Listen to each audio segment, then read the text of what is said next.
5월의 월삭 가운데 주께서 우리에게 주시는 말씀은 열왕기상 21장 1절로 3절의 말씀입니다.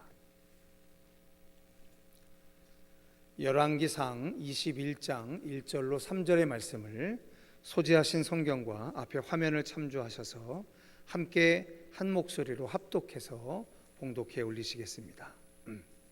함께 읽겠습니다. 시작. 그 후에 이 일이 있으니라.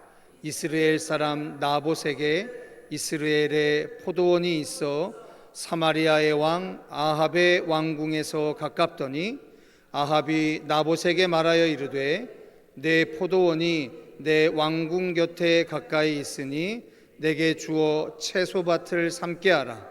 내가 그 대신에 그보다 더 아름다운 포도원을 내게 줄 것이요 만일 내가 좋게 여기면 그 값을 돈으로 내게 주리라. 나봇이 아합에게 말하되 내 조상의 유산을 왕에게 주기를 여호와께서 금하실지로다 하니. 아멘. 2024년 5월의 월삭의 아침 가운데 영원한 언약이 있는 월삭 예배로 한 달을 시작하시는 거룩한 예배자들 위해 이 한 달을 지키시는 살아계신 하나님의 은혜가 충만하시기를 주님의 이름으로 축원합니다. 하나님과 이스라엘 백성들이 시내산에서 언약을 맺습니다. 그리고 40여 년의 세월이 지났습니다. 그들은 이제 곧 들어가게 될 가나안 땅을 눈앞에 두면서 이제까지 하나님께서 말씀하셨던 언약들을 다시 한번 갱신을 하게 됩니다. 그것을 기록한 책이 신명기라고 하는 책입니다. 하나님의 법이 다시 한번 그들 앞에서 낭독이 되고 그들은 그 말씀 앞에서, 그 율법 앞에서 다시금 결단을 하는 시간이 있었습니다. 그 중에 특별히 신명기서 27장 17절에 보면 지계표를 옮기지 말라고 하시는 하나님의 명령이 기록이 됩니다. 내용은 이렇습니다. 그의 이웃의 경계표를 옮기는 자는 저주를 받을 것이라 할 것이요 모든 백성은 아멘 할지니라. 이렇게 말씀을 합니다. 지계표라고 하는 것은 말 그대로 땅의 경계를 정하는 것인데요, 이것을 옮긴다라고 하는 것은 타인의 땅을 차지하려고 하는 욕심을 부린다라고 하는 상황이겠습니다. 근데 하나님이 이것을 굉장히 무서운 죄로 단죄하고 있다라고 하는 겁니다. 이 하나님의 말씀이 구체적으로 증명된 사건이 하나가 있는데요, 그게 바로 뭐냐면 이스라엘의 왕 아합 때 일어났던 일입니다. 이 아합이라고 하는 사람이 자신의 궁궐 옆에 있었던 나봇의 포도원이 꽤 탐나 보였던 것 같습니다. 그런데 이러나 저러나 아합은 이스라엘의 왕이었기 때문에 이스라엘을 지배하고 있었던 하나님의 율법을 멸시할 수가 없었던 거죠. 그래서 빼앗고는 싶지만 하나님의 율법이 워낙 그 부분에 대해서 견고한 율법이 있기 때문에 빼앗지 못하는 그 땅 때문에 병이 날 지경이었습니다. 그런데 그의 아내 이세벨은 잘 아시는 것처럼 이스라엘 여자가 아닙니다. 그는 두로와 시돈이라고 하는 전혀 다른 나라의 경제 법칙에 평생을 익숙해온 여인이었습니다. 자기 남편이 자기네 나라의 땅, 즉 자기 아버지의 나라의 땅에서는 아주 쉽게 할 수 있는 일을 보이지도 않는 하나님의 율법 때문에 주저하고 병이 날 지경인 남편 아합을 대신해서 이세벨이 그 땅을 빼앗아 주게 됩니다. 심지어 그 포도원을 내주려 하지 않았던 나봇을 이런저런 명분으로 모함해서 죽여버리게 됩니다. 그때 하나님이 아합과 이세벨을 완전히 하나님의 진노의 인생으로 결론을 맺어주는 장면이 있지요.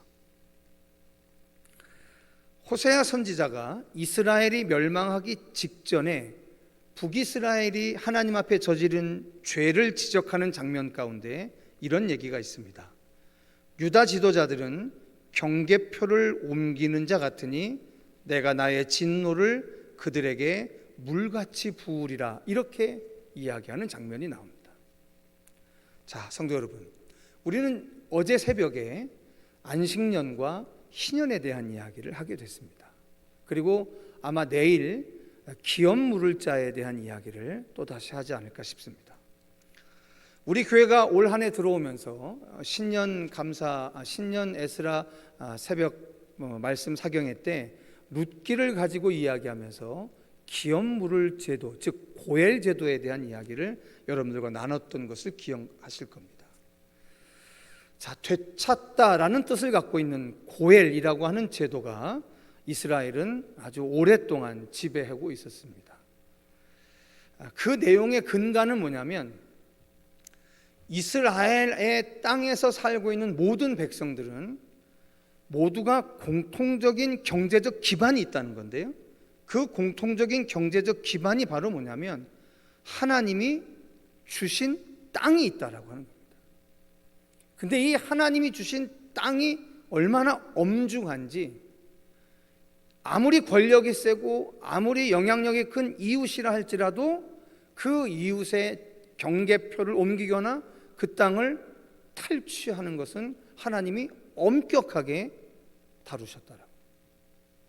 그래서 어제 새벽기도 때 들으셨던 것처럼 희년이라고 하는 제도, 즉 50년마다 하나님은 어쩔 수 없이 실패를 통해서 자기가 하나님한테 받은 기업을 남에게 일시적으로 양도했거나 팔았거나 혹은 빼앗겼던 그 모든 것들을 다시금 원위치로 돌려놔야 한다라고 하는 희년의 제도 또한 하나님이 명령하고 계신 거죠. 근데 많은 사람들이 착각을 합니다. 이 희년의 제도, 안식년의 제도가 우리에게 적용이 되면 우리가 애써서 가진 것을 하나님의 율법 때문에 다른 사람들에게 빼앗기는 것 아닌가라고 하는 생각들을 하게 되는데, 사실은 그 정반대의 이야기입니다. 사실 하나님께서 안식년과 희년의 제도를 이 땅에 강력하게 놓으신 이유가 어디에 있냐면, 그것은 우리의 인생이 이 죄악이 점철되어 있고 공중 권세 잡은 자들의 세력이 만연한 이 땅 가운데서 우리는 얼마든지 실패할 가능성들이 있는 거죠. 하나님이 우리에게 주신 그 기업을 일시적으로 빼앗길 수 있는 형편일 수 있다라고 하는 거죠. 그런데 예수 그리스도의 십자가로 말미암아 예수 그리스도의 십자가 보혈 때문에 이 땅에 다시금 회복되어지게 되어진 하나님의 나라, 하나님 나라의 백성을 향한 하나님의 거룩한 질서들이 회복되게 되면서 우리는 그 안식년과 희년 제도에 의해서 보호받게 되는 것인데, 우리는 사실 이 제도 앞에 머뭇거리는 이유가 뭐냐면, 우리가 마치 남의 것을 빼앗아 일생을 살아갈 수 있는 존재로 착각하고 있기 때문에 그런 거예요. 그렇지 않거든요. 성도 여러분, 왜 이것이 이렇게 중요한 것일까요? 그것은 두 가지의 이유 때문에 그렇습니다. 첫 번째는 우리는 하나님으로부터 기업을 받은 자이기 때문이에요. 우리가 이 사실을 망각해서는 안 됩니다. 하나님이 하나님의 언약의 백성을 언약의 땅, 젖과 꿀이 흐르는 가나안 땅에 들여보내실 때 분명한 경제 시스템을 만들어 놓으셨어요. 그게 바로 뭐냐면 제비뽑기로 하나님이 하나님의 백성에게 기업, 그때는 땅이었겠죠, 땅을 주셨다라고 하는 겁니다. 즉 하나님의 언약의 땅은 하나님의 언약의 백성이 소유하게 될 하나님으로부터 받은 땅이 있다라고 하는 거예요. 그걸 요사이로 이야기하자면 우리의 재산이 있는 거죠. 절대로 빼앗길 수 없는, 즉 빼앗겨도 남에게 양도해도 7년이다 50년이다라고 하는 시간의 주기로 다시금 나에게 회복되어질 그 재산이 있다라고 하는 겁니다.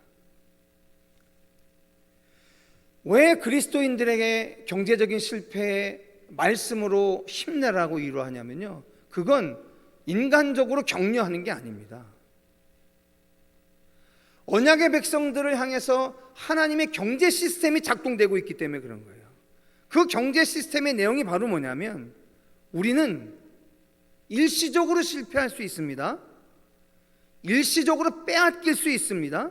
그런데 그것이 영원히 빼앗기는 것이 아니라는 사실입니다. 만일 그것을 우리에게 이 땅의 권력과 공중 권세 잡은 자가 돌려주지 않는다고 한다면 누가 그것을 돌려주시냐면 하나님이 돌려주십니다. 시편 16편에 보면 다윗이 여부수 족속이 다스리고 있었던 그 예루살렘의 땅을 자기의 군대로 정복하고 난 후에 이런 고백을 하는 장면이 있습니다. 내게 줄로 재어준 구역은 아름다운 곳에 있으며 나의 기업이 실로 아름답도다, 이렇게 고백하는 장면이 나옵니다. 성도 여러분, 이스라엘을 가보신 분들은 아실 거고요, 혹은 이스라엘을 방송으로 뭐 이렇게 나오는 것을 보시는 분들은 알 겁니다. 이스라엘은 절대로 아름다운 땅이 아닙니다. 더더군다나 다윗이 자기의 군대를 가지고 빼앗았던 여부수 족속의 땅, 그 예루살렘의 땅은 정말로 아름다운 땅이 아닙니다. 얼마나 척박한 땅인지 모릅니다. 그런데 지금 다윗이 뭐라고 이야기하냐면 나의 기업이 실로 아름답도다라고 이야기하는 거예요. 근데 그 이유가 어디에 있느냐? 이렇게 얘기합니다. 내게 줄로 재어준 구역은 아름다운 곳에 있다라고 이야기를 합니다. 오늘 내가 살아가는 기업, 오늘 내가 살아가는 형편, 오늘 내가 살아가는 땅이 아름다운 이유가 어디에 있냐면 하나님이 줄로 측량해서 나에게 준 땅이기 때문이다라고 하는 거예요. 성도 여러분, 나봇의 포도원이 왜 아합의 마음을 빼앗을 정도로 아름답게 느껴졌는지는 잘 모르겠습니다. 더불어 왜 나봇은 왕이 달라고 하는 그 포도원을 굳이 그렇게 목숨을 걸고서라도 안 주려고 했는지 모르겠습니다. 왕보다 남에게 팔면 더 많은 돈을 받을 수 있을 거라고 생각했기 때문일까요? 아닐 겁니다. 나봇이 죽기까지 거부한 이유는 뭐냐면 그것이 하나님이 준 기업이라는 것을 믿었기 때문입니다. 성도 여러분, 이스라엘 백성들은, 하나님의 백성들은 아주 오랜 세월 동안, 그리고 앞으로 주님이 오실 그날까지 한 가지 이 땅을 살아가면서 결코 잊지 말아야 할 경제적인 하나님의 질서가 있습니다.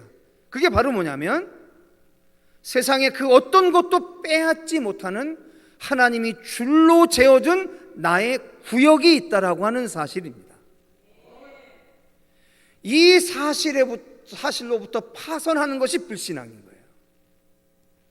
그래서 그리스도인들은 절대로 내가 영원히 멸망할 것이다, 영원히 뭐 거지같이 살 것이다, 영원히 빼앗긴 삶의 삶으로 살아갈 것이다, 이렇게 생각하는 건 불신앙입니다. 사랑하는 성도 여러분, 이것을 막는 일체의 공중 권세 잡은 자들의 세력은 하나님이 심판하시게 될 겁니다. 오늘 우리들의 기업, 하나님이 줄로 재어줘 우리에게 주신 그 기업, 그것은 우리의 평생에 영원토록 보존될 것이고요, 주님 오시는 그날에 이르기까지 그 기업은 상속되어질 겁니다.